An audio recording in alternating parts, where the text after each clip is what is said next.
Well, good morning.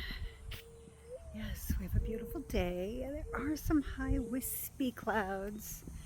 I seriously doubt anything that's going to bring water down to the ground. Light breeze, as you can tell from the flags. Really quite nice outside. And here I am. How are you?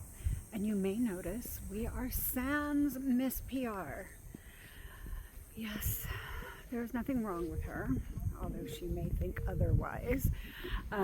She is actually getting groomed right now. So she is at the beauty shop getting a bath and good brushing, which is good because we went and worked out this morning and she just had a field day. I don't know what she did, where she went with those boys on Missy's property, but she came back full of leaves and other stuff, and then she's rolling around on the driveway, in the seam of the driveway where there were some like dry leaves and stuff.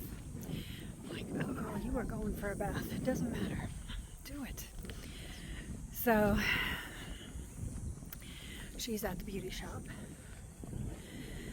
But I said I'll still go for my walk and we will still video.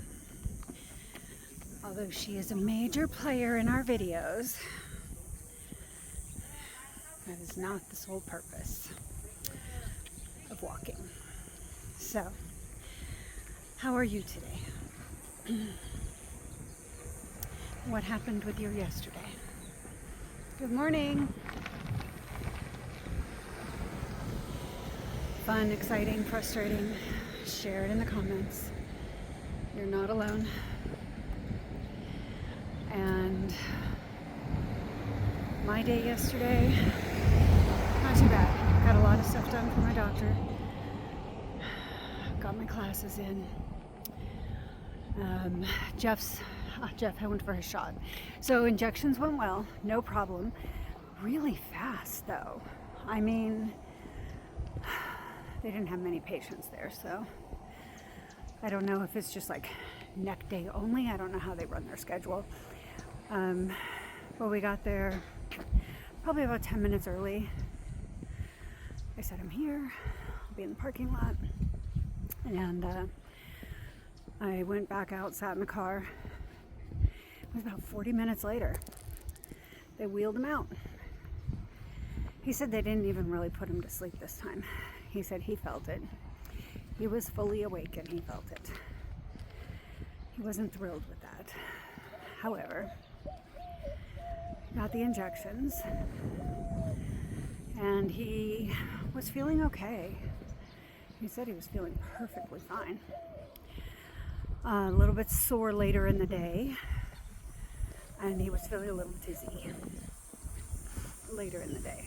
So I just told him, don't bend over for now. If you need something, let me know.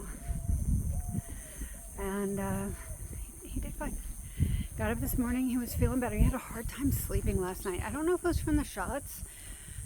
I don't know what they gave him. If it was a steroid, maybe it like boosted his energy. I don't know. But he was having a really hard time. He took extra melatonin, that didn't work. And I heard him get up 3 times. He's like, oh, I can't go to sleep. When I'm trying to sleep. So I said to him, here, try some Yoga Nidra. He's like, what is that? I said, it's on YouTube, Yoga Nidra, because I was sleeping. I was asleep, but he woke me up. And I said, no, Yoga Nidra's good. It's like a guided meditation, you'll relax. I said, it'll be good. And it was for him. It worked really well. I put on a 2-hour-long Nidra, and he did go to sleep. And he did stay asleep until about 5 o'clock this morning, and then he got up. And so I was glad that I was able to offer him something that helped him. So if you do have a hard time sleeping, and I have said this in a previous video, give it a shot. Just go on YouTube, Google Yoga Nidra, and I Nidra, Nidrea maybe. It'll pop up. And just find a voice you like to listen to, I guess. They're all good, in my opinion. Go for the ones for lack of sleep and insomnia, stuff like that. Those are the ones you want. We don't need to be planting anything else in our head. I don't know. So, don't know those people, don't, need subconscious things planted in there. So just go for the ones that are for like having a hard time sleeping, insomnia, those kind of things. Because they'll have them for money and self-confidence and all of that other stuff too. So, yay, he was able to sleep. And I got up this morning, I went to Missy's. It was arm day. Woo-hoo. I was still feeling it from Tuesday in my triceps, but we did more, so I'll probably feel it a little more. And yeah, so did that, came home, and here we are. I'm gonna walk, get that taken care of. So that was my day yesterday, my morning today. I did make dinner last night for Jeff. I'm all about the rice paper all of a sudden. I like it because I like crunch, and I'm big on like handheld things. Not that I don't know how to use a knife and fork, but I like to be able to pick something up with my hands, like a sandwich or egg roll, something like that, and eat that. So I had seen something, one of the local sandwich shops evidently has something called a cheeseburger fried rice, which sounded interesting. And I thought, cheeseburger wrapped up in the rice paper. So I ground up some hamburger meat and cooked up the ground up hamburger meat. And I added onion and diced pickle and ketchup and mustard and cheese, just sliced American cheese until it melted. And then I broke out the trusty rice papers and just soaked them in water for like a count of 10, I think it was. And they become pliable. Laid it on a cutting board, put some of the meat mixture in there, wrapped them up, sprayed them with a little avocado oil, and put them in the oven on air fry. They were so good. They really were good. I think the pound of hamburger meat made 6, 7 of them. I had 2. Jeff ate all the rest, so he liked them. Or he was really hungry, one of the two. So that is what I made yesterday. I'm not sure what I'm going to do today. Meat has been on really good sales lately, mostly chicken, so I have a lot of chicken breast. So I need to deal with that. Take something out of the freezer. Make him for dinner tonight. I mean, not that I don't eat, but when it's just me, I'll have dry cereal. I'm fine. And not that he's ever said, you need to make me dinner. I just feel like I need to make him dinner. That's a me thing. There are plenty of people out there that don't feel like they need to make their partner dinner or any other meal, and that's okay too. That's just a me thing. So that's the catch up on yesterday. Now we can get on to story time part 3 of gastric bypass. So yesterday I told you about the surgery and told you what I could remember about how to eat after surgery. And today I told you we would talk about complications. Not that they were complications as a direct result of something done wrong with the surgery. So, had the surgery, lost all kinds of weight, happy about that. But I would get these pains, crazy pain. Would leave me like doubled over sometimes, vomiting. Didn't know what it was from. I mean, I got so bad several times I went to the ER. I made sure to go back to the ER where I had the surgery done because I know my doctor would be able to be there. And every time I went, there's no denying that I was really sick, but they would run all these tests and they would be like, you're fine, there's nothing wrong. And I'm like, no, I mean, somebody that's fine doesn't do this. And I did go back to my gastric surgeon, and he did all of the appropriate checks and everything was fine. But I still kept getting sick. I mean, to the point that, and I will say, this went on for a couple of years. I mean, I had EKGs, I had ultrasounds, every scan you could imagine got done. All right, MRIs, the whole nine. And nothing was showing up. I got so sick once. I was at work. I was working physical therapy at the time. And I had gone into the back room. We had, full of patients. And I had gone into the back room to take care of the laundry. Grab the towels out of the dryer, get them folded, put stuff from the washer into the dryer, and bring the towels back out. And I bent over to get towels out of the dryer, and I fell to my knees. And I just sat against the wall, and I was just in tears. And we have this is me, okay? Remember what happened with my gallbladder. So there I am sitting, starting to sweat profusely, and I have tears running down my eyes. The pain is so intense in my abdominals. Like, I don't know what's going on. Do I try and get up? Well, I couldn't get up. And my one therapist realized, Rose isn't at her desk. That's weird. She never came back. She comes into the back. She looks at me. She's like, what is going on? I said, I don't know. I said, I don't want to come out front. I don't want to scare the patients. You know, I'm doing all this through crying and like whispering as I'm crying because I don't want to alarm any of our patients. And she's like, I'm calling your husband. I said, I'll go out the back door. Just tell him to come around the back. I'm not going to go through the front. So she grabs my stuff and brings it to me. She calls Jeff. Jeff comes and picks me up. Go to the hospital. Ended up spending like 8 days in the hospital. Got there and I immediately started throwing up. I was still sweating. I'm still doubled over in pain. I'm still crying. And they are just looking over records. I'm totally perplexed. So they say, okay, we're going to run these scans again.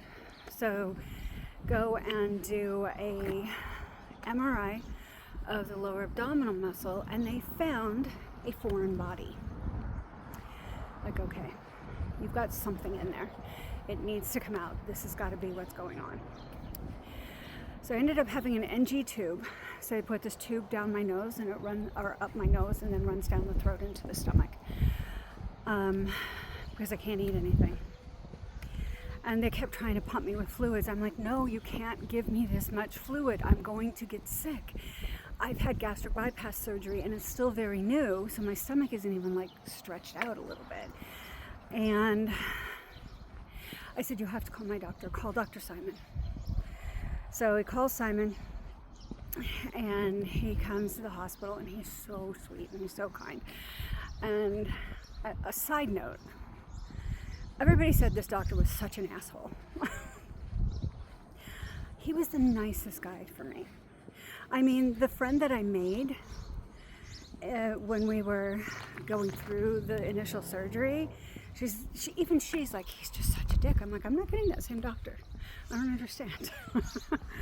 And when she had to go back and see him, she's like, Rose, come back with me. She goes, just come with me. He's such an asshole, but he's so nice to you. So come with me. Maybe he'll be nicer. I'm like, okay, I'm going to the doctor's with you, no problem. So he was always wonderful with me, to me, for me. It is also where I came up with my personal theory that my specialist does not need to have a good bedside manner. He needs to be the best at what he or she does. I'm not going to just pigeonhole men only as being specialists. So they need to be the best at what they do. My primary care doctor, I feel like he or she needs to have good bedside manner. Because when I'm going in there feeling shitty, because I have a cold or a flu or whatever, I just don't know what's going on, I need somebody that's going to be nice. My specialist needs to just be able to get in there, take care of what needs to be taken care of, and get the hell out and make sure that I'm good. That's my theory. So anyway, back to this whole thing.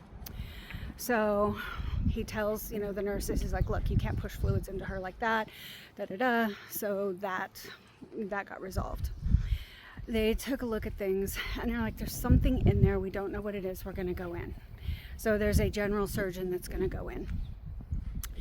And then general surgeon goes in, and I did not know it, but my gastric surgeon, Dr. Simon, and this happened quickly, and these doctors, they have full schedules, okay? They don't just sit around waiting for people to walk in the door, right? They had a completely full schedule.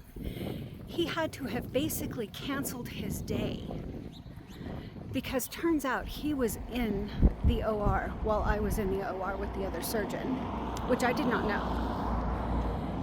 And what was supposed to be, we're just going to go in, we're removing whatever this thing is, and we'll be out. She should be in and out in less than an hour.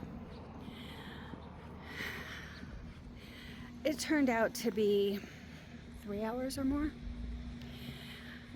And Dr. Simon, my gastric doctor, made sure he was in that OR while they were opening me up. What the problem was that was making me so sick, we think, was that when there was a stone in there, when they removed my gallbladder, one of the stones must have fallen out and it slipped into my bile duct, and it was in there causing havoc. So that would have been the sweats and the vomiting and all of that sort of thing, we think. However, Dr. Simon was in there, and he tells me afterwards, he said, they opened you up, they got what they needed. He says, but something didn't look right. He said, inside is usually all pink and it's got a certain color. It's pink and pretty. He said, yours was not. Yours was very beigey brown and not so pretty. So he said, I went in, dug around a little bit, and they found that my intestines had gotten knotted up, basically. Kinked, knotted, what have you. He basically unknotted me and put things into place. And they stitched me back up, came back out, told Jeff what had happened. And I'm telling that story wrong. But anyway, that was the end result there. Now, the part of the story I'm telling incorrectly, that did not come after me being on my knees in the laundry room at work. That came, by this time my husband had had his gastric bypass, and as a result of losing weight really fast, you get a lot of loose skin. We both had a lot of loose skin. His was causing a rash. They call it a paniculus. So his was causing a bad rash. And the VA was going to pay for a paniculectomy, which is to remove that excess skin. Now, he has no other health issues, and he's on medications. And one of the medications he's on is a blood thinner. So of course, before any surgery, they tell you, stop these things so many days ahead. When they did his paniculectomy, it was at the VA, and The VA didn't even I stayed there. First of all, it was in Miami, which is 2 hours away from where we were. And I stayed there, and they knew I was staying, and they were fine with me staying there. But they didn't even bring me a chair to sleep in. There were no chairs. They said they just didn't have any on the ward. I'm like, okay. So I got some extra blankets, and I slept on the floor in the hospital while he was in the hospital. And they released him, I want to say the next day, and sent him home. So we're home for a few days, and he's, feeling a little dizzy, a little lightheaded. Kind of to be expected, right? You're under anesthesia, you had this procedure done, your body's still trying to come back to itself. And they had a nurse coming to check his wounds because they cut him hip to hip to remove the skin and stitch it back up. And one day the nurse comes, and my husband was sitting on the couch by the front door, and we had a room downstairs. Now this is a small townhouse. It was 2 stories, 1,300 square feet total. So we're not talking about a lot of space here. And he was sitting on the couch. He had to walk from the couch through the dining room down a short hall to the spare room to lie down so the nurse could check him out. Gets up from the couch. He can't even make it past the dining room. He sits down. And when I tell you a small, probably 15, no more than 20 steps if you're taking small steps. So he gets there, and he's like, I gotta sit down because I feel really dizzy. So the nurse is like, oh, yeah, sit down. He starts to feel a little better. He's like, okay. Walks down the short hall to the bedroom, lies down on the bed we have there. And the nurse pulls everything up, looks at it. He is black and blue. I mean, not just at the incision site, but down his thighs. So she calls the VA in Miami, she calls the VA in West Palm and tells them, look, I'm sending this guy, there's something wrong. They're like, no, we didn't do his surgery, send him back to Miami. She's like, no, he's not gonna make Miami. You need to see him. They're going back and forth. I'm hearing all of this. I said, lock the door on your way out. I'm taking him to the West Palm VA. They can't turn him away once I get there. So I get him in the truck. We had a big truck at the time. You had to have a little step stool to get up to the truck. Get him in the truck, take off, get him to the VA in West Palm. And yes, they took him. He needed to have 3 pints of blood. Then he was stabilized. And they said, he's got to go back to Miami. They have to take care of this. Like, okay, fine. By this time, he's feeling a little better, whether it's psychologically he's feeling better or he's physically feeling better. And I said, okay, I'll take him. And she's like, no, you're not taking him. We've got to send him via ambulance, just in case something goes wrong. I said, oh, okay. So I said, all right, I'll go home and I'm going to pack a bag for us and I will be at the ER in Miami. I will meet you there. You'll probably get there before me. You're going via ambulance. He says to me, this is my husband, he says to me, stop and get lottery tickets. I'm like, Jeff, this isn't important. He goes, no, stop and get lotto tickets, Rose. Stop and get lotto tickets. I'm like, okay, fine. Do I have to get them anywhere special? He's like, at the corner store. I'm like, okay. So I leave the West Palm VA, stop and get the lottery tickets. I go home, I pack bags for both him and I, and then shoot down to Miami. So probably an hour, maybe a little more. And I got to the ER at the Miami VA, and he's not there. I'm like, what do you mean he's not there? I left us almost 3.5 hours now. He's like, yeah, he's not here. I'm like, where's this ambulance? Like, I don't know, he's not coming. I said, okay. So I tried calling Jeff because he had a cell phone. And there's no answer. So I'm starting to worry. I'm like, you need to get in touch with West Palm VA, find out who he went with, find out where they're at. Probably another 45 minutes goes by and the ambulance shows up with my husband. Jeff said, I have no idea what was happening. I was in the back and there was nobody with me. He says, but they must have gotten lost. And he said it was the bumpiest goddamn ride I've ever had. I was like, shit. So anyway, they took him in, had him in surgery the next morning. What was the problem? Well, when you have a surgery, they cut things. When they go to put them together, not only will they stitch them, but they'll cauterize them. And they missed 3 spots in the cauterizing.